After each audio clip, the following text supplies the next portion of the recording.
Yo, Darren, go check that real quick and just make sure I'm live.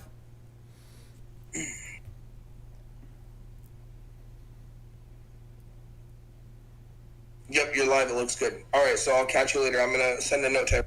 Yeah, just switch over, okay? I'll repost it. Bye.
Hey guys, I just wanted to do a quick mic check. Please type in the chat if you could hear me.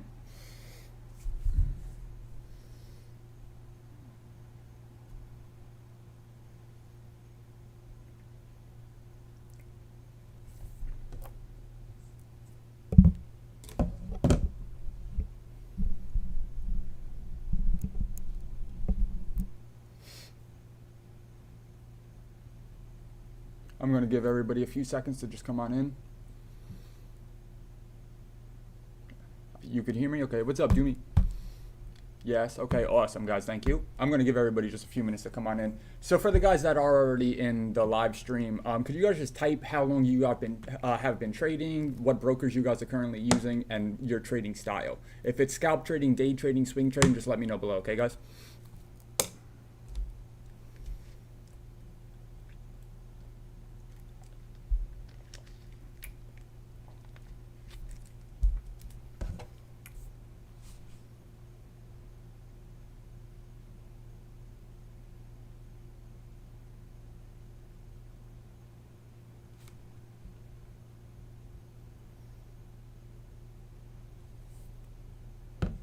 One-year day trading in TOS. Okay, great. I'm a TOS trader as well.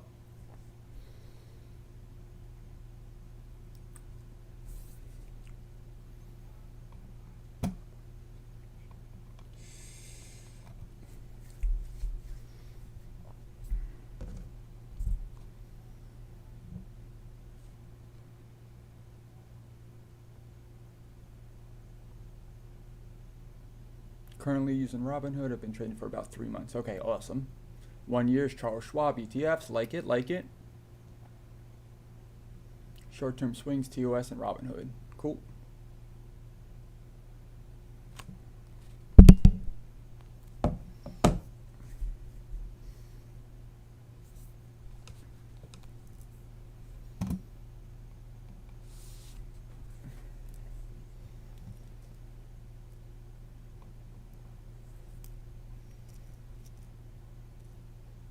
Six months and use Fidelity. Okay, Cam. Awesome, awesome.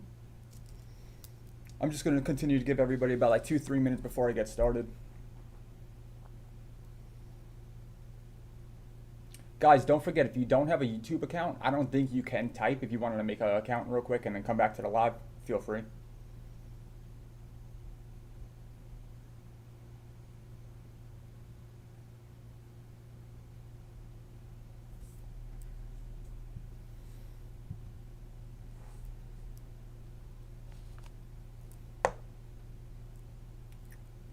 For anybody that's just tuning in now, guys, can you just type to me how long you've been trading and what broker you guys are using?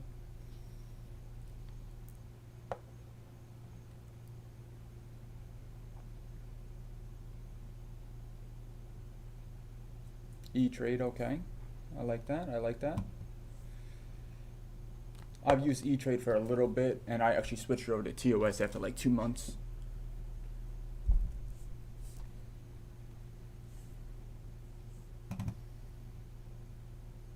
on mobile.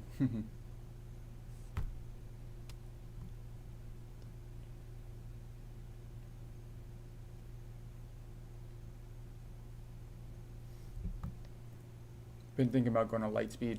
I actually heard really good thing about Lightspeed with their spreads and how quick you could get in and out of trades. It actually is Lightspeed. That's more of a style probably with like penny stocks and quick entries, quick exits, scalps, and like 3 seconds, 10-second trades, in my opinion. But I think they also do charge a commission for that. Robinhood and TOS, okay. It looks like a lot of people are using Robinhood and TOS. A lot of people just the easiness behind Robinhood, and then TOS for the charting systems. But all right, guys, it's about like 9:03 right now. I'm going to go ahead and get started. So, of course, everybody, welcome. This is a new chat. This chat, we do have four different head traders, I would call us. Trader number one, myself, Steven Rogerson. I've been trading for about 4 years now, full time, about 2.5 years. I trade on Thinkorswim. We have Darren, aka D Trades New York City. He's a head stock trader as well as an options trader. He's been trading for about 2.5 years full time. He's actually my partner. Me and Darren have been trading together for about 1.5 to 2 years together. We kind of know each other's styles, and we kind of just bounce ideas off each other all day long. And that will be actually, explained all in the live tomorrow. We also have Colby as well as Jared, who will be in charge of Forex and crypto. So guys, real quick, just explaining how the group works and everything like that. Our schedule, pretty much, we will be trading live, myself and Darren. We get on about 15-20 minutes before the bell opens. The bell does open at 9:30 Eastern Standard Time. We hop on around like 9:15 a.m. We start discussing, what happened overnight in the futures market, et cetera, and we start to prepare ourselves, looking for key levels, what's going on, and, get ready. We do trade live every single day, Monday through Friday. This week will be a little bit differently. Thursday on Christmas Eve, stock market closes at 1 p.m. Eastern Standard Time. Christmas Day, Friday, stock market will be closed. So we will trade Monday through Thursday. We'll probably trade all day Thursday, but our normal schedule would be around 9:15 a.m. to about 12:30, and then most of the times we'll take a lunch break and then possibly come back from trading from 2:30 to 4, but the 2:30 to 4 is on a day-to-day basis. Pretty much we're gonna, I put together a quick little watch list for you guys, but I wanted to make sure everybody's up to date on any and all explanations. So when me and Darren do call stocks out, everybody understands how to read them and different levels and how pretty much we write and understand us. So real quick, guys, an option call out on how we're gonna just make it work is this will be the ticker symbol. It will be what stock we're trading, what stock we're looking at. This will be our strike price right here. So you can see right here we have a 100 call. Call means that we're assuming the stock goes up. Strike price is our ideal price that the stock could possibly hit. And then our expiration date. So that's the day that this contract expires. T1 stands for target level 1. T2 stands for target level 2. Why we do that is sometimes if we're coming up to a resistance, the stock could maybe bounce off of it. We want to lock in half of our profits there and let the second one run and see what the second one could do. SL will stand for stop loss. It's pretty much where we would cut the trade if the trade does go against us. So real quick, guys, just to explain what an option is, because this is mainly what we will be trading. An options contract is just an agreement to purchase or sell 100 shares of a company at a specific strike price. It also will expire on a specific date, known as your expiration date. Something that you got to know when it comes to options is a little bit of your Greeks, what they stand for, how they work. Theta is pretty much time decay. So like I said, these contracts do expire. So the theta is the time decay, how much the contract will decrease in value from day-to-day basis pretty much. The delta is just a measurement of how the contract price will move, and the gamma is just a measurement of how delta actually works. So real quick, guys, just want to explain to you guys how an options contract actually works with naked calls and naked puts. So what moves the stock? Pretty much number one, just keep it simple, supply and demand. Are there more buyers or are there more sellers? That's pretty much what it comes down to. What happens is a company will, a company will make outstanding shares available, and then more people that buy them, the less that are available, the price goes up. Number two reason why what would move a stock is news. So anything that's news related with the company will move a stock. Number three would be earnings report and future outcast. So earnings report is pretty much every single quarter. There's 4 quarters in a year, of course. We'll have a estimated earnings report and EPS, earnings per share. that pretty much is just if we assume that the company will make $1 per share and it actually goes over it and it makes $1.50 per share, that's good for earnings because the company is doing better than expected, vice versa for it to go down. Another thing that would also move the stock price would be like future outcast. Something like, Disney Plus, making Mandalorian season 2, etc., etc.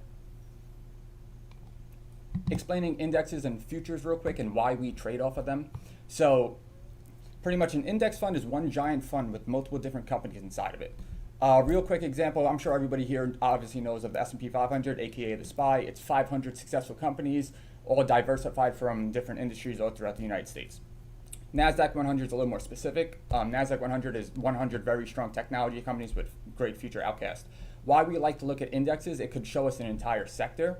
So if we see that NASDAQ is pushing up, most likely Apple, Amazon, and other tech companies will be following, et cetera, et cetera. Real quick, guys, I just want to give everyone a quick breakdown on how everything works, and then we'll get into our watch list, and then I'll answer some questions at the end, guys. So Darren's watch list, everybody, if you don't mind, just thank Darren in the chat really quickly. He spent about an hour and a half putting together a watch list, going over stocks with everybody, with me, excuse me, and like trying to determine some key levels for us. I'm just going to get this out of the way and pull them up on the chart for us. So stock number 1 is Fastly. And guys, I will answer all questions at the end. I just wanted to quickly break down the watch list. So we pull out Fastly in a bigger time frame over here. This is going to be my 20-day chart. We have a support level right around 100 right over here. As you can see, the stock has touched this 100 range multiple different times. Every single time it has touched it, it has made a big move either to the up or down side. So we could see that there's a lot of volume at these levels on Fastly. So we're looking, so what we would do over here is we would just go over here, right click, set up an alert, just like that. And then our computer will let us know, or the broker will let us know, of course, when the stock gets to this price. How we would play Fastly for this upcoming week is we would be looking for a bounce entry off of that 100 level. So if it pulls back to 100 from 101.80, what it's currently at, we're looking for a bounce right off that 100. We'll buy it right around the 100. If it breaks below, probably to 99.50, we would cut it. And then we would look for a take profit around 102.50. Now, option number 2 with this would be if we wanted to, if let's say the stock does not pull back to that 100 level that we're looking for, what will actually happen is we'll look for a clear break of 102.50 with some nice volume in it. Right over here, we can see multiple different times it's been in this little zone over here. We would look for a clear break of that 102.50 area, and what we would do is we would enter there and then probably try to ride it up to 105-ish. Our next stock that we were breaking down was actually Boeing. So Boeing has been a very, very strong company lately. It released some very good news. They did release news that the 747, 737 jets were actually able to fly because they were restricted because of some safety recalls. So now they were able to fly again, and then they also made a huge sale of about 9 jets or so. So that's what kind of like caused this whole push and rally in the last like 2 months or so. In the last probably 10 days or so, we have had a strong sell-off though on Boeing. So you can see every single time on this bottom line of this channel right here, I'll change the color for everybody. You could see it bounce off of this multiple different times, and we could actually see every single time it bounces off this downward channel, it's pretty much filling up to the top channel. So Boeing, this would be a little bit of a higher risk play. I would prefer everybody to have a little bit bigger of an account to take a Boeing trade right now. The options contracts are expensive, but you could see that Boeing is starting to form a bounce right off of this bottom channel over here. And how I want to play this is I would ride this possibly as either a day trade or a swing trade, and then try to ride it up to this top line right over here. That would probably be my take profit, and then see what it does from there. It could maybe fill back down the channel, or if it breaks up, we could always re-enter, guys. So like I said, it is a higher risk play. Boeing has been, in the last 10 days or so, been in a downward channel. So just be very careful. The next stock that Darren was looking at was actually AMD, one of our fan favorites. AMD is a stock I've been trading for about 3 years now. I love the way AMD moves. Between the bid and the ask, it's usually only like 1 or 2 cents. It's very, very good stock to trade. Nice for day traders, nice volatility in it, nice volume in it. What levels we were looking at for AMD is we're looking for any entry above 95.50, what it currently is. We really want to play this at the open and see how it reacts to the opening bell. Our first take profit would be probably 97.50, which would be the top of this zone, which we saw it get rejected at multiple different times. So the all-time high on AMD is right around that 98 level. So if you actually zoom in over here, we go back to last Tuesday. Last time AMD hit this 98 range, it actually did pull back. Touched it multiple different times, got rejected once, got rejected twice, a third time, fourth time, and now 5 and 6 times later. So we could see that 98 level is very, very crucial for us. I would not hold past 98 and hope that it continues to go upwards. I would exit around that 97.50 level, take profits a little bit on the earlier side because you could see these wicks are very big. After you take profits on it, if it does break above 98 with some nice conviction, some nice volume behind it, and I would maybe enter it for a push up to that 100 level. That would be my second take profit, but I would cut my first trade right around like 97.50. If that trade does go against us, my sell level would probably be like 94.75 right at the bottom of these big candles over here. This would be my ideal sell, so I'm not running it all the way down to 94. If I did have 2 contracts, I would cut the first one at 94.75 and then wait for another re-entry on the repurchase and then retest that 94 level if it doesn't get a bounce. And then that's how I would either average in or average out of that trade. Next, guys, Space. So let's take a look at Space together. So Space does have pending news on it. The thing with Space right now is they're diluting the stock a little bit. The CEO of Space mentioned last week, about 4 or 5 days ago, that's what this big drop was about, that they were going to start issuing 110 million shares for sale. That being said, it's going to be more shares available, which would be dilute the rest of them and make them worth less money. Not worth less, but less money. So pretty much I'm looking for either a pullback on Space to 21.65 for my entry. If I don't get that pullback, you can see this divergence right here. It's making higher highs right here from these last 2 days. I would look for a clear break right here. So once we break this little channel right here, right around that 25 level, I would maybe enter Space and then ride it upwards. My first take profit would be 27.10 right here, 27.10. And then if you did want to continue riding it up, you can as well. Space, though, I would be very careful. It does have a lot of room to drop here. Anything below 21.65, I would enter for a put. So this is Space on a 180-day chart now. So you could see different levels being formed right over here as well. And then our next probably would be right here. So my next level right there would be 20 bucks.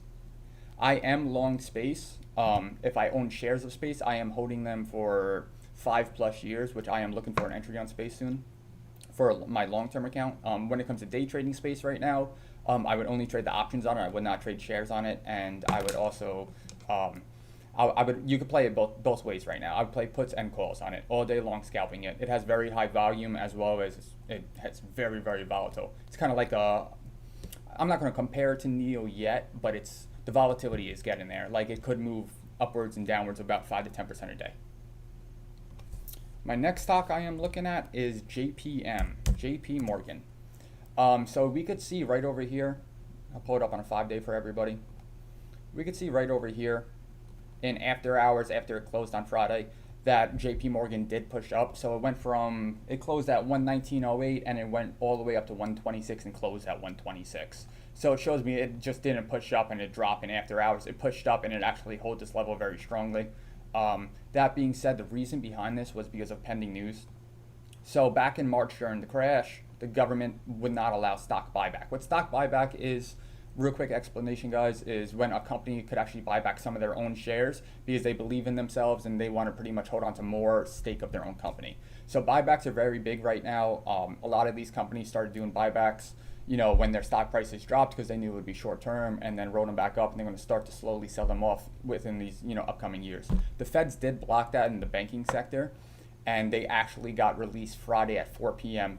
for availability of stock buyback. So this was actually just all insider trading here, guys, through actually all of the banks right now. So with JP Morgan, we might see a morning sell-off. at the bell with some people locking in profits, long-term investors, swing traders that just got lucky and were holding it, stuff like that. So we might see a small pullback, but I would look for a pullback and then a run. With JP Morgan, I would maybe try to retest that 140 level. Where is it? So if you actually pull it up here, we do have a big gap to fill right here. So you can see this gap zone area right here. I wanna definitely fill JP Morgan once we get into this gap upwards of 135. What else do we have on our watch list? I believe Twitter. Twitter was a really good play last week, guys. I've been calling out Twitter for the last like 2 weeks or so. We are a little on the later side of this play, and it looks like it did cool off a little bit. With Twitter, you could see it retesting this 56 level and kind of cooled off going into the close after that retest. So we could see right here this retest of 56. I wouldn't play Twitter until I have a clear break of 56. So what I would do is just go ahead and set up an alert for myself. Anytime this stock gets over 56 bucks, my broker will let me know. I am not playing this on the upward side though, in case we see another rejection coming in at 56. Twitter is something that will be on watch.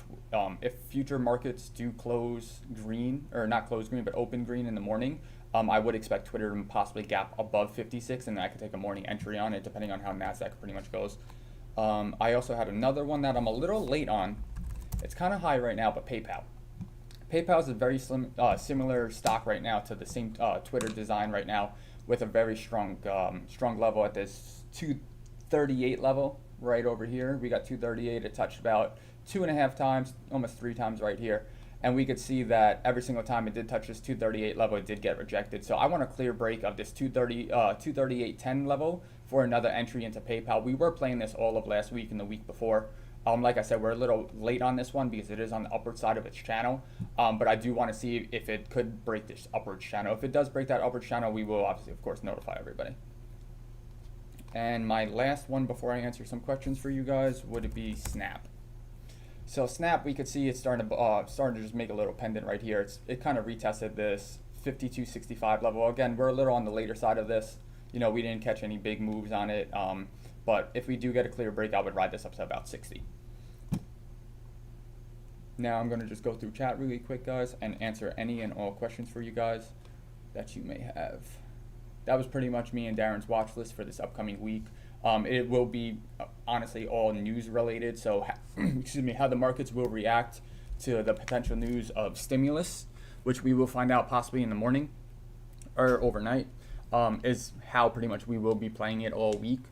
So if the markets don't like the stimulus, they maybe think it's not enough. They think that $600, isn't going to really do anything, and the markets react negatively. Some of this stuff will, of course, not be valid. As well as if the markets love this stimulus news, they think that it's hope. They think that it's, it's going to, push the markets up like crazy. Then, we will be playing everything on the call side. So guys, if you want to go ahead and type some questions in now for me. Break down quick questions for you guys.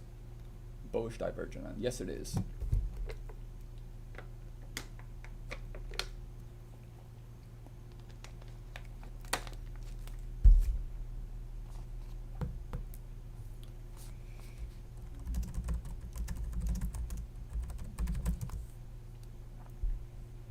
Kyle Carter asked me, what is my favorite indicator and why?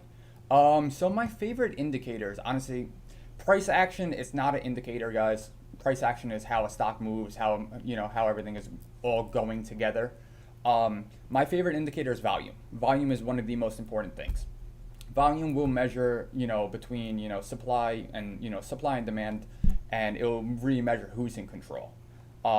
Volume, I use multiple different indicators for. I actually just found a new private indicator. It's called buyer-seller volume, so you could actually see it on the bottom of my chart here. It does show me both where buyers and sellers are and how much of each level instead of just who's in control. So regular volume are these blue bars on TOS right here. This is the regular volume. The problem with this is you don't know who's in control. You just know where a lot of buyers or sellers are stepping into the market.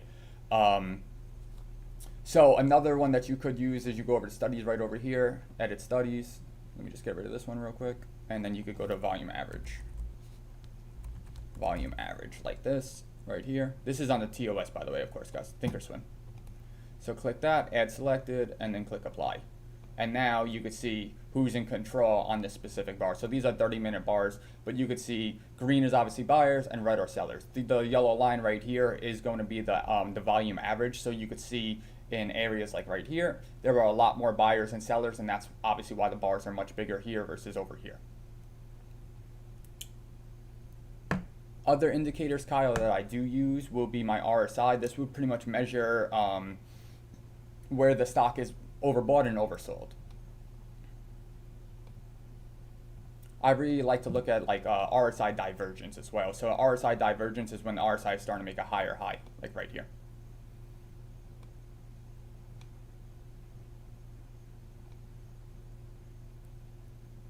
Why does my stock take so long to be filled? So pretty much your stocks take longer to be filled based on are you doing a market order or are you doing a limit order? A market order would pretty much release the stock at any current market price. There's something between there's something called a bid and there's something called an ask. A bid is where buyers are what the buyers are willing to pay for the stock, and ask is what the sellers are willing to accept for the sale of the stock. And sometimes if there's not a lot of volume in it, the spreads will be much bigger. You could kind of see right over here. Something like JP Morgan right here has like a 20-cent spread between the bid and the ask, and then something like AMD or Space would only have like a 1-cent spread. The more expensive the stock, usually the bigger the spread is, and the higher the volume, the smaller the spread. The less volume, the less buyers and sellers there are, the bigger the spread. Do you trade supply and demand, look for bounce levels mostly, or do you favor candlestick patterns? Honestly, Garrett, I do all three. I combine all three. So I'll play supply and demand. I'll play key levels. I'll play different patterns. Pretty much just trade it all. The more you put into it, the better. So like if everything's starting to add up, the patterns are adding up. It's bouncing off a supply zone. The index funds are pushing up with it. The RSI has a nice divergence. It's not overbought. The volume is nice. The buyers are stepping in. I'm going to pretty much use everything. I am new to trading. What is the importance of moving averages? Pretty much moving averages, it will just measure, the size, where buys are just stepping in and stepping out. Kyle, what do you mean by why do people use 50, 150, 200? What does that mean? Yeah, if you see Darren typing in the chat right now, he's also explaining that we do use M patterns, W patterns, wedges, triangles, flags, etc.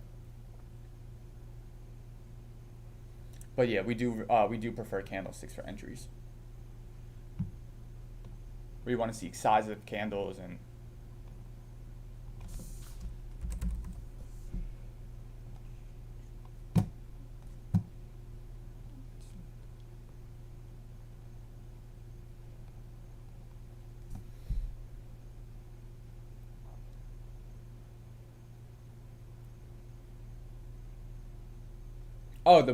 I'm sorry, what do you mean?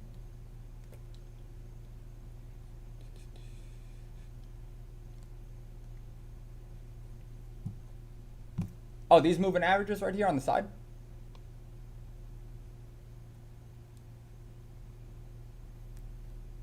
I'm sorry. I understand your question now. The moving averages will be the average of that move in 50 days, 100 days, 200 days, etc. So if you do like a 50 EMA, the blue line will measure, the average of the last movement in that specific time frame. So for longer term trades, I would be using like a 200, and then shorter times, I would be using like a 20 or a 50. These lines over here with these percentages, that's just the RSI, so where it's overbought and oversold. So like around like 70 would be overbought, and then around 30% would be oversold.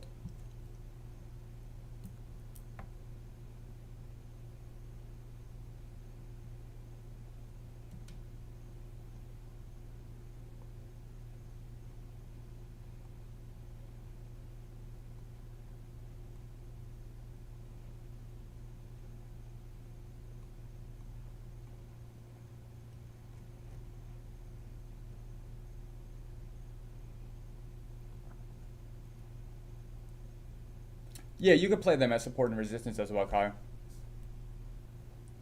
Sometimes we'll see bounces off of those levels. You gotta really think more of like what does everybody else see as well. A lot of people do use that indicator, so you will see sometimes on a day-to-day level when volume already picks up, that we could see some bounces off those EMA and SMA lines.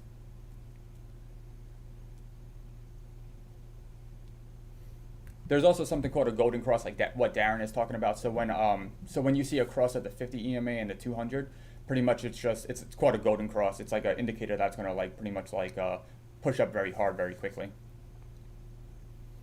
Garrett, I actually stopped using my MACD. It just RSI was telling me enough. MACD is helpful as well, guys. I do like the MACD indicator. I stopped using it myself because I just wanted a little bit cleaner charts.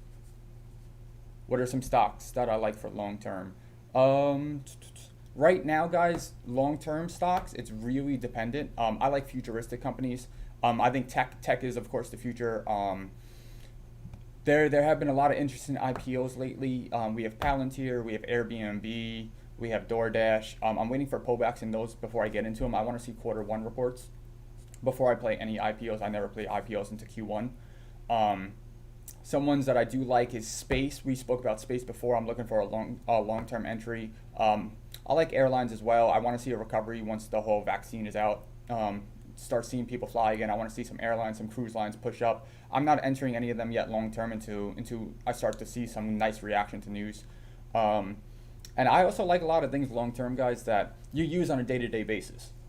So it's like kind of like take a look when you're looking for, to build a long-term portfolio. Take a look at what you're using every single day. You're using, an Apple iPhone. You're using Johnson & Johnson, hair products.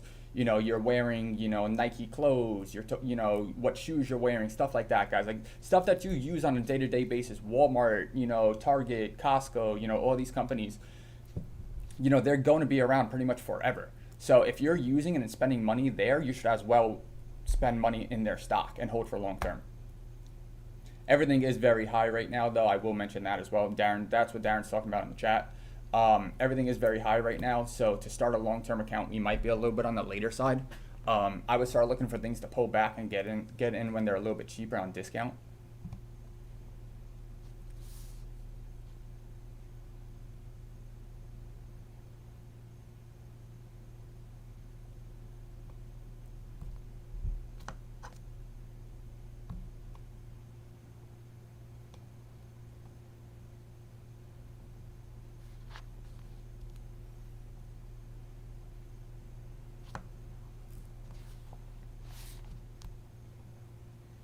Just give some people a few more minutes to answer some questions.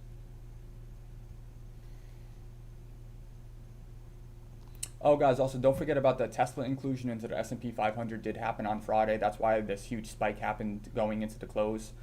This was pretty much a big purchase. Pretty much a big purchase of about $10 billion, $100 billion of stock, all going into the S&P at one time, and multiple different indexes. Tesla has an average weight in the S&P 500 of 1.1%.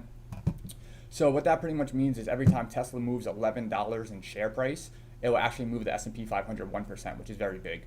It's the sixth biggest company in the entire S&P 500. Can you pull up Nike chart? Oh yes, thank you for that. I forgot that Nike was at all-time highs. So this is the Nike chart. Completely forgot about that. I actually had Nike on my watch list. Thank you for reminding me.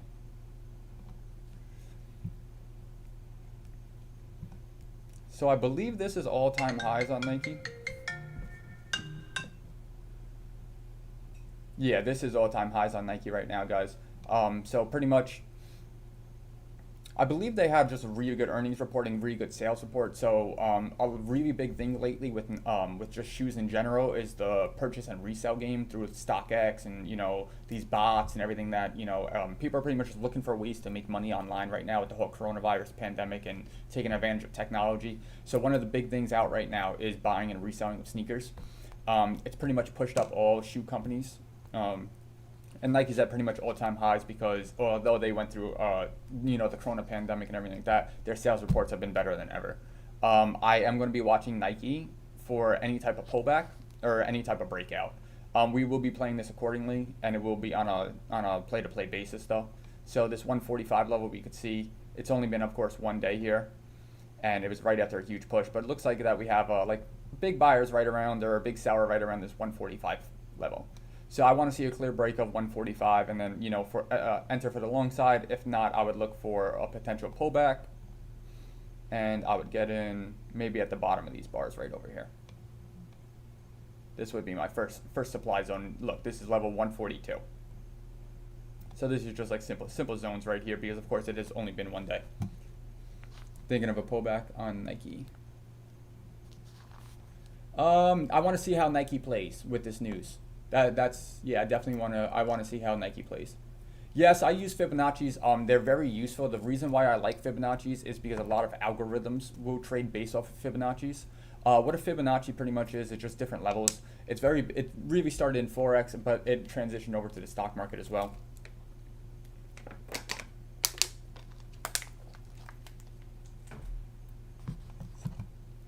I really wouldn't base any trades strictly off of fibs.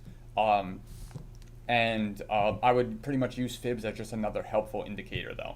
Kind of like how I use my volume, how I use my RSI, how I use my candlesticks, how I use my pattern. It would just be something to add into your toolbox. Don't trade basically off of fibs. Darren has asked me to pull up Facebook. So you can see right here, guys, Facebook's in between supply zone right now, between support right here on the bottom and then some resistance up top over here. We really want to watch how Facebook plays out in the morning and where it goes. We want to see if it could maybe touch this 279 level and what it does around here. There's a few different ways you can play this. I have 272 right here on the bottom. Right here, if we did get a pullback to 271, 272 as a bottom fib or a support level right here, we could see a little supply zone right here, right over here. We could see a nice little supply zone, and we could start to see buyers stepping in every single time it comes into the zone. So if we do get a pullback there, great. It would be a really nice entry. Do I think we get a pullback there? Possibly, possibly not. I'm going to really see how this one plays in the morning. If we don't get a pullback there, I would probably be looking for an entry or support zone right around here at the bottom of these big candles. The reason why I say that is we could see right before this big drop right here, you can see this big candle bounced off of this, came back up, touched it again, came back up again, and then when it finally broke through this level, it broke through it very strongly, which means that this level is no longer valid. So that 274 level would be my first bounce play on it. I would not be touching Facebook from. I would not touch Facebook from this zone up. So this little zone right here, it's not really worth the risk to reward in my opinion. Any useful videos? Yes, so Kyle, just to let you know, we will be making a channel in the chat where we, for new traders to pretty much get them started and get them caught up. Darren is actually going to be focusing more on that. He's really good with that stuff. He kind of wants everybody to be caught up, watch the same videos, so when we do explain things to them, everybody understands our lingo and how we speak and how to take these trades and take these call outs and take it from there. Is there any way to set a stop loss on TOS? Yes. So one way you can set up a stop loss is if you're already in the trade, all you have to do is right click right here and then do buy custom, sell custom. So you see sell custom right here, you could see with stop loss or with stop. Another way that I actually enter all of my trades, guys, I will show you real quick. This is the TOS platform, of course, is I open up my active trader right here. This is the way I set it up. I like my volume indicator on my left, bid size right here. This would be an insta buy, the current price of the stock, the ask price, and once I actually have the stock open, PL opens would actually show me how much I'd be up or I would be down once I'm in the stock. Of course, that doesn't pop up because I'm not currently in Facebook. That's with shares, and then one way that you could actually do the same thing with options, you go over here to trade. You select your contract that you're trading. Let's say we were playing the Facebook 285 strike price, December 24th expiration. You right click this, you click copy right here. Once you have that actual contract copied, you click chart and then Control V, and then boom. Now this is your actual contract that you want to play. So you can see right up here on the top left, it says Facebook 100 weekly December 24th 285 calls. So this is the actual contract, and then you could either enter and exit right here through buy market, sell market if you want to do market orders, or you could right click, buy sell right here, buy custom, or you can also just go over to your monitor tab. And that's pretty much how you could set up stop losses on both stock and option contracts. Do you use Flow Algo or Cheddar Flow? Garrett, I do have a few of my students and members that do have subscriptions to Flow Algo. We've noticed for the price of Flow Algo, it wasn't really worth it. I would prefer Cheddar Flow if you do go with one. It pretty much just measures like random options volume and activity, and and pretty much it helps you with like potential breakout. So it's going to be a algorithm that measures volume for options.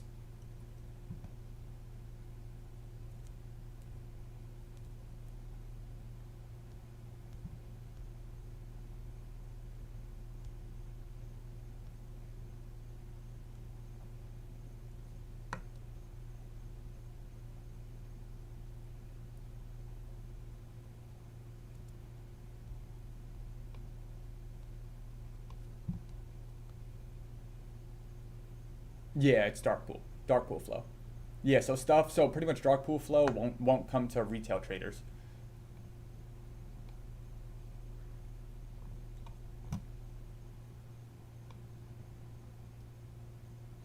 Yeah, I wouldn't really think too much into Flow Algo. From a lot of my experience, Flow Algo and Cheddar Pool, by the time you actually get these dark pool callouts, they'll push for like 30 seconds to 5 minutes, and then they'll usually pull back.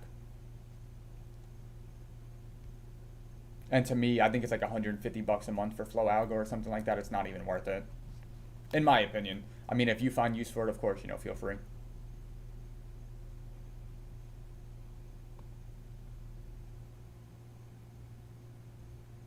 Exactly, yeah. Yeah, Darren's saying you could hold that for 15 minutes, and and they could hold it for 15 minutes that trade, and we don't know, and then we're holding it for 3 4 days, bag holding it because of misinformation.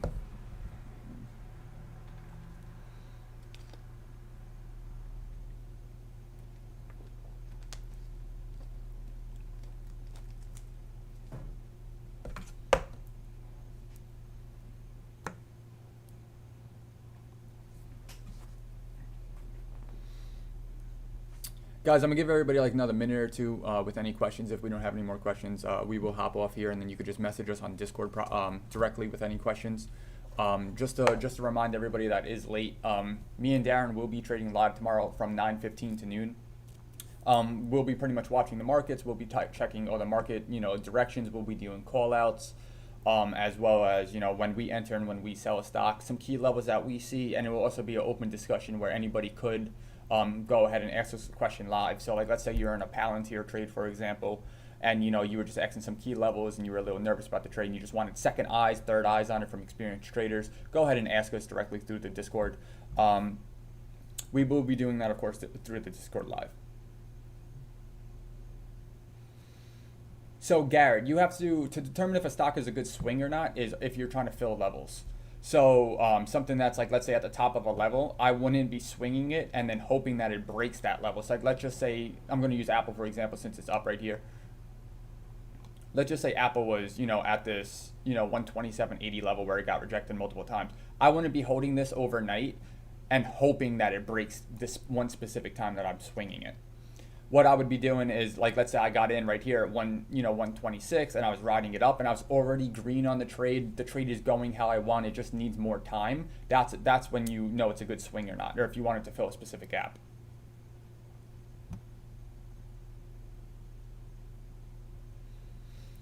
Oh, as well, guys. Since the Discord is going to be open mic for everybody, which means that, like I said before, that everybody can speak. Please be mindful, guys, of background noise. We want everybody to stay on mute when you guys don't have any questions. Just like any random noise could just throw off the entire chat for everybody. So just be, respectful of everybody, because we do want to keep it open discussion where people don't have to, type to us and then take 2, 3, 4, 5 minutes sometimes for a response. We'd rather you be able to ask it right away and get an answer right away, just for everybody. And then, your question might help 2 or 3 other people. So don't be scared to ask. Just please be mindful and, of background noise.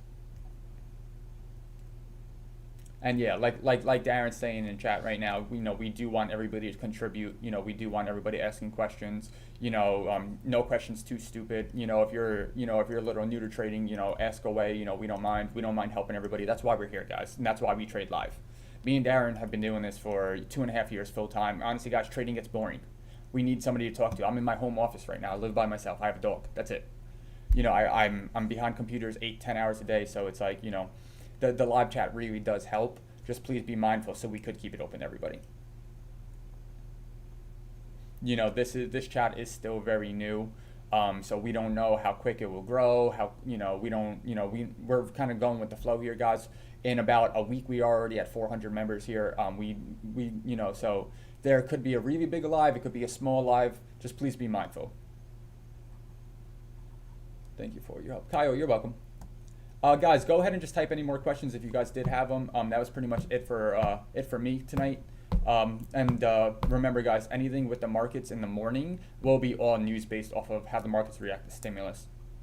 So I know the Sunday stock talk, the watch list was a little bit on the smaller side, and we didn't really have that many key levels and target levels because we don't really know how the market's going to react yet to the stimulus news. Usually we don't have such strong news going on a Sunday night. That being said, we'll see how the markets react in the morning and take it from there. And that's why we suggest everybody at least tune into the lives. Even if you have to stay on mute, even if you can't talk or respond, just listening in and us calling out key levels and everything like that, it will be very helpful. But yeah, guys, that's about it for me. I think that how often do you do these live calls? Oh, Kyle, thank you for reminding me. We will watch the markets. And we usually won't make any calls in the first 15 minutes unless we see very strong volume, we see very strong indexes. We do like to at least give the charts a little bit of time to develop, especially on Mondays. So our callouts will usually be after the first 15 minutes. We will caution people with callouts as well. We'll let them know the time frame on our specific callout. We'll let them know if a scalp, if it's a scalp, a few hour trade, a potential swing trade, the levels of risk from time to time. Like we'll be like, hey guys, we're watching AMD here, high risk play.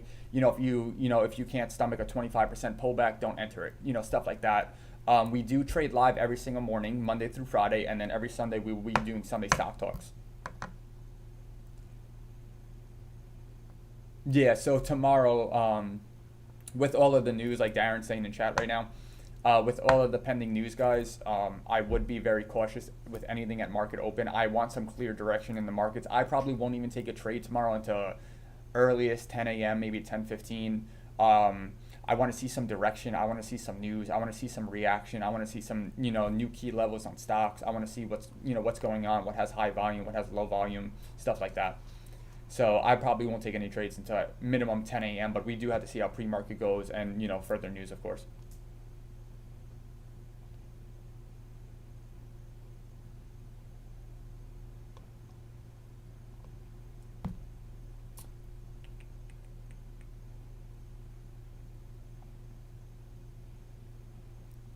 Guys, I'm going to wrap it up here. If you guys do have any questions, feel free to, of course, message me, Darren, Colby, anybody on Discord. We will be active in the chat as well. Don't forget to tune in tomorrow live, 9:15 a.m. Eastern Standard Time. And then, guys, feel free, of course, to subscribe to the YouTube channel. I will start adding some more new videos here. This will be probably where we're doing Sunday Stock Talk in the future. We are at the end of the year here, guys, as a reminder, as Darren is saying. So we do have... Last week was our full last week of trading. This week, markets do close at Thursday at 1 p.m. Keep that in mind. Friday, they are closed on Christmas Eve. And then I believe next Friday, they're closed for New Year's. After New Year's and, January 1st rolls around, I'm expecting a lot of craziness and madness in the markets with the transition from Joe Biden with Trump, with stimulus hopes, with vaccine coming out, stuff like that. So, starting January 1st, it's going to be, full force from here on out. These next 2 weeks will be a little bit lighter with trading. Expect lower volume in the markets. A lot of people are taking time off for the holidays. Plus, with these half days coming up and markets being closed and stuff like that, people really take these last 2 weeks off. That being said, guys, starting January 1st, we'll most likely be doing some challenges in the chat, some fun things to grow small accounts, some like $500 account challenges, $100 account challenges. Me and Darren still have to discuss that with Colby and, go over some things there. But starting January 1st, we're going to have some really cool things for you guys coming up. Stay tuned, guys. Check